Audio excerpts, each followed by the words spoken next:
Savitri silks చేనేత వస్త్రాల అద్భుత ప్రపంచం. సంప్రదాయం స్టైల్ ఒకే చోట. హాయ్ అండి, ఈనాడు దిల్సే విత్ మీ అంజలిలో నా గెస్ట్ ఎవరు అంటే జేపీ రెడ్డి గారు.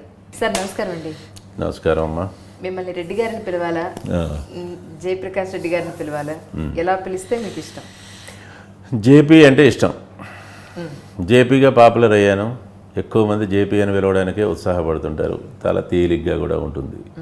మిమ్మల్ని వల్లి పద్మాంజలి అని ఎందుకు అందరూ పిలవరో, ఊరికినే అంజలి గారు అని పిలుస్తారు, పోనీ లేకపోతే వల్లి గారు అని పిలుస్తారు. అట్లాగా హలో వల్లి పద్మాంజలి అంటే చండాలంగా ఉంటుంది, అంటే బాగా పొడుగ్గా ఉంటుంది. మీకు ఇష్టం ఉంటే ఉండొచ్చు, కానీ అట్లాగే నేను కూడా జేపీ అని పిలిపించుకోవడానికి ఇష్టపడతాను అమ్మా.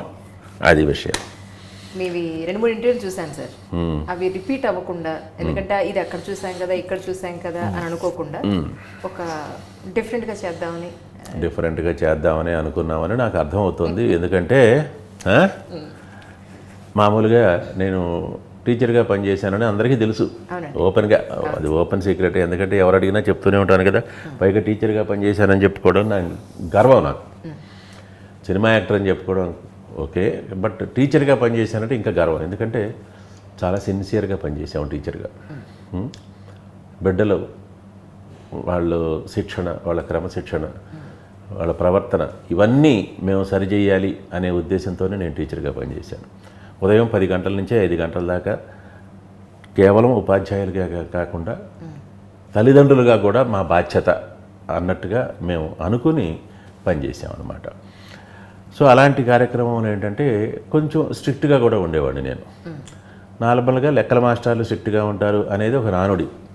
ఎక్కడైనా, ఏ స్కూల్లో అయినా ఎక్కడైనా సరే లెక్కల మాస్టర్లు స్ట్రిక్ట్గా ఉంటారు. లెక్కలు లేకపోతే తంతుంటారు, తిడుతుంటారు, అరుస్తుంటారు, కేకలేస్తుంటారు అనేది. సో ఇవన్నీ నార్మల్, సహజమే. నేను జనరల్గా స్కూల్ డిసిప్లిన్ మొత్తం నేనే బాగా చూసుకునేవాడిని. ఇలా కార్యక్రమంలో అప్పుడప్పుడు మాకు ఇన్విజిలేషన్స్ వస్తుంటాయి, 10th క్లాసు అని మిగతా. అప్పుడు వెళ్ళేటప్పుడు కూడా నేను చాలా స్ట్రిక్ట్గా ఉండేవాడిని. చాలా రికమెండేషన్లు వచ్చాయి నాకు. పలానా నంబర్ క్యాండిడేట్, పలానా నంబర్ క్యాండిడేట్, పలానా నంబర్ క్యాండిడేట్, కొంచెం చూసి చూడనట్టుగా బాగునివ్వండి. ఇంకా దరిద్రంగా వీలైతే కాస్త ఏవైనా బిట్లు అవి చెప్తూ ఉండండి. ఈ రకంగా కూడా రికమెండేషన్లు వచ్చాయి. సరేలే అనేవాడిని. ఆ క్లాస్ రూమ్కి వెళ్ళాక ఆ పలానా నంబర్లు జాగ్రత్తగా గుర్తుపెట్టుకుని ఆ వాడు కానీ లేదా ఆ అమ్మాయి కానీ తల అటు ఇటు తిప్పకుండా చూసేవాడిని, చంపేసేవాడిని. చాలా స్ట్రిక్ట్. దుర్మార్గుడు, రాక్షసుడు, భయంకరుడు, ఇవన్నీ నాకు పేర్లు, నిక్ నేమ్స్ అన్నమాట.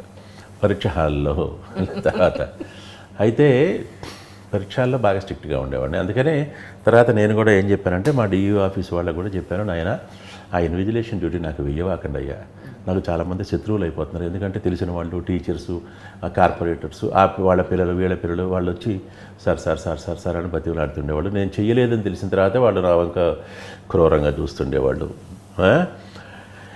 ఎంత దుర్మార్గుడు ఏమిటి ఈ మాస్టారు అని. అందుకనే నలుగురి దృష్టిలో నన్ను దుర్మార్గుడిని చేయకండి, ఆ తర్వాత అన్పాపులర్ చేయకండి నన్ను అనవసరంగా. అందుకని నాకు వెయ్యడం మానేయండి, నాకు ఆ డ్యూటీ వెయ్యొద్దు. ఆ డ్యూటీ వేసినందువల్ల నాకు ఒరిగింది ఏమీ లేదు. ఏమ్మా, నేను ఉద్యోగం చేసేటప్పుడు ఆ డ్యూటీకి రోజుకు 2 రూపాయలు ఇచ్చేవాడు. 10 రోజులు 11 రోజులు పరీక్షలకు వెళ్తే 22 రూపాయలు వచ్చాయి. అంటే అప్పట్లో అప్పుడు అంతేనమ్మా, నా డేట్ అంతే. ఓకే, వద్దనేవాడిని. అయితే ఇప్పుడు ఆ రోజులు నాకు ఎందుకు గుర్తొస్తున్నాయంటే, మగపిల్లలే కాదు కాపీలు కొట్టడానికి ఆడపిల్లలు కూడా కాపీలు కొడుతుండేవాళ్ళు, చెప్తుండేవాడు అనమాట. సరే, ఆడపిల్లలు ఎలా కాపీ కొడతారు అంటే చక్కగా వాళ్ళు ఆ ఓణీలు అవి వేసుకొచ్చుకుంటారు కదా, వాటి చాట్న ఇలా పేపర్స్ పెట్టుకొస్తుండేవాళ్ళు.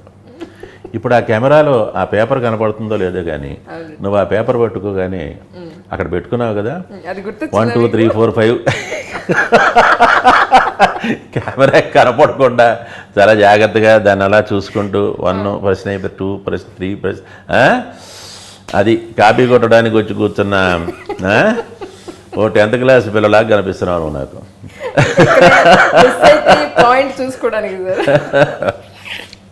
ఓకే, ఏదో ఒకటి సరదాగా నా ముందు నా ఫ్లాష్ బ్యాక్ గుర్తొచ్చింది కదా, సంతోషం.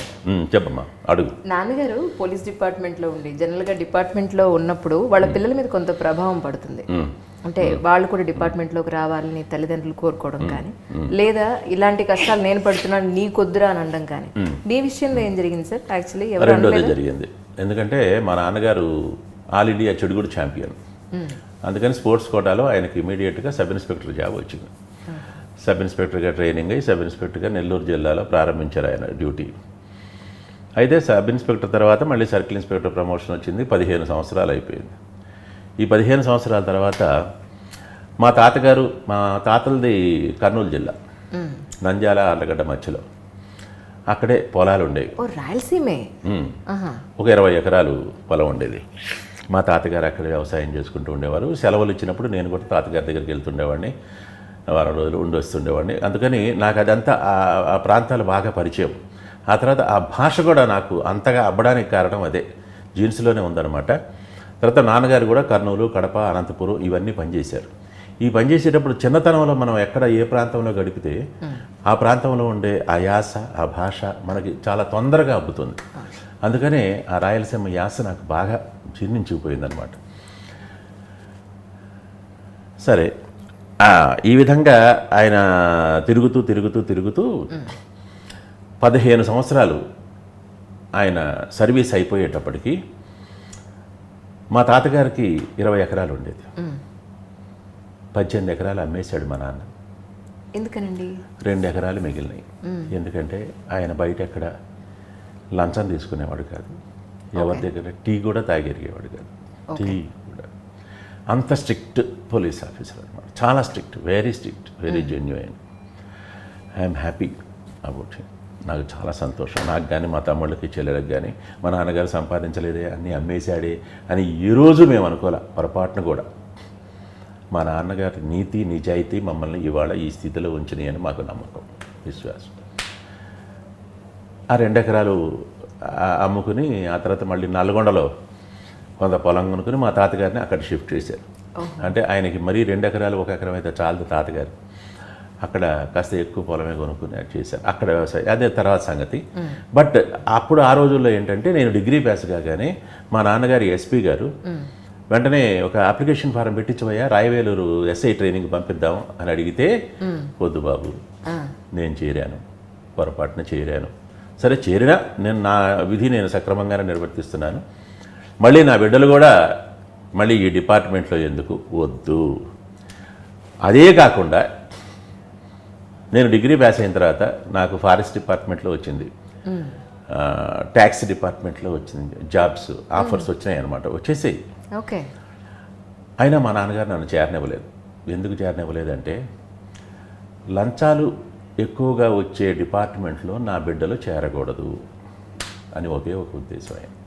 అందుకని నువ్వు బీఈడీ పాస్ అయ్యి టీచర్ అవ్వు, లేకపోతే ఎంఏ పాస్ అయ్యి లెక్చరర్ అవ్వు అన్నాడు. నేను బీఈడీ పాస్ అయ్యి టీచర్ అయ్యాను. నా తమ్ముళ్ళు కానీ నా తమ్ముడు కూడా ఆటోమొబైల్ ఇంజనీరింగ్ పాస్ అయ్యాడు. వాడికి బ్రేక్ ఇన్స్పెక్టర్ జాబ్ ఆల్మోస్ట్ వచ్చేసింది, కానీ వద్దన్నాడు. ఎవరినన్నా అడుక్కుని ఒక 400-500 గజాలు తీసుకొని ఇస్తాను, ఓ షెడ్ పెట్టుకో, హాయిగా పగలంతా కార్లు కడుక్కో, రిపేర్లు చేసి రాత్రికి కావాలంటే తెల్లగొడ్డలు కట్టుకొని తిరుగుతూ ఉండు అని వాడికి సలహా ఇచ్చారు.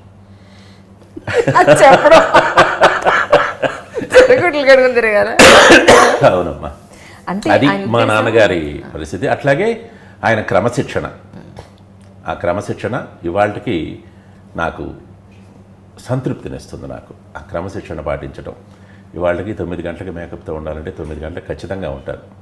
నేను చాలా సీనియర్ ఆర్టిస్ట్ని కదా, నేను 1 గంట లేటుగా రావచ్చు అని అనుకోను.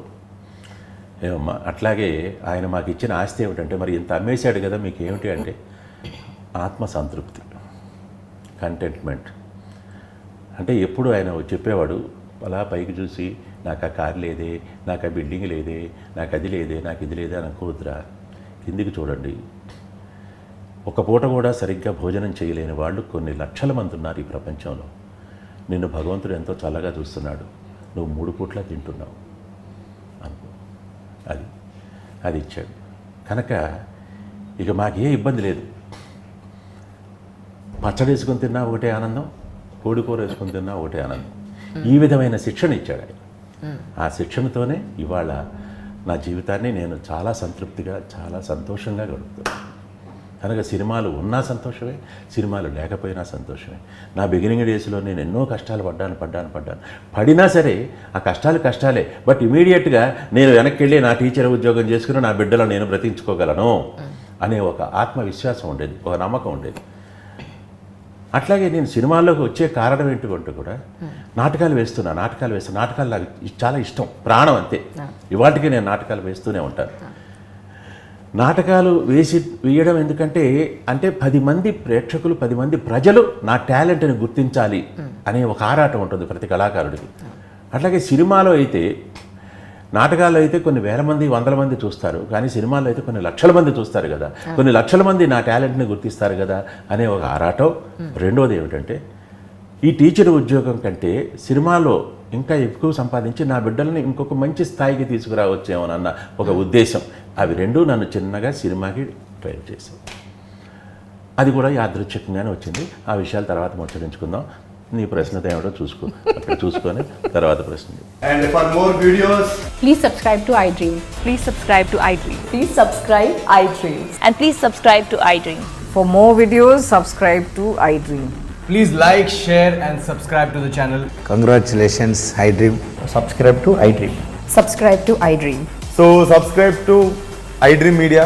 iDream team andarki huge congratulations. Please subscribe iDream Media. Please subscribe to iDream.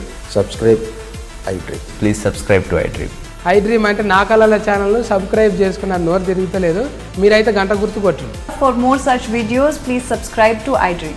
Subscribe to iDream. Please subscribe to iDream. Please subscribe iDream Media. Please do subscribe to iDream. Please subscribe to iDream Media. For best entertainment and information, please subscribe iDream. And don't forget to subscribe to iDream.